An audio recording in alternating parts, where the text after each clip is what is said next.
বাংলাদেশের যে যত বড় যাই হোক, অন্যায় করলে তার অন্যায় বিচার হওয়া উচিত। কারণ কলা চুরির মামলা যদি সাজা হয় আর এতগুলি মানুষ মারছেন আপনি, আপনার সাজা হবে না, এটা তো ঠিক না। আপনার মৃত্যুদণ্ড হওয়া উচিত। আসলে মানুষে দেখা গেছে আরো অল্প অন্যায় করেও অনেক ধরনের মার্ডার বিভিন্ন আসামি হয়। তো যারা অন্যায় যদি বেশি করে থাকে ওইভাবে সাজা হওয়া উচিত। আসলে এই রাইট অতি দ্রুত হওয়া অসম্ভব। আমাদের অনেকগুলা, আমাদের ভাই বলেন, চাচা বলেন, মামা বলেন, অনেক লোক নিহত হয়েছে।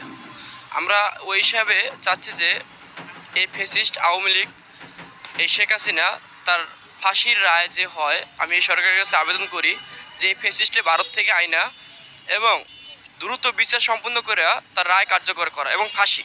আমরা চাই এই ফেসিস আওয়ামী লীগ সরকারের আইনা জনগণের হাতে সামনে রেখা, ঠিক আছে, তার একটা রায় হোক, ভালো একটা রায় হোক। আমরা তার ফাঁসি রায় চাই, ফাঁসি কামনা করি। উনি যদি অপরাধী না হয় তো উনি ভারত কেন পালাই গেল? উনি ভারতে কেন পালাই গেল? উনি দেশে আসুক, আইসে আইনের মোকাবেলা করুক। উনি যদি নির্দোষ হয়, আদালত ওনাকে মুক্ত করে দিবে। উনি দেশে আসে ওনার ন্যায্য বিচার পাকুনি।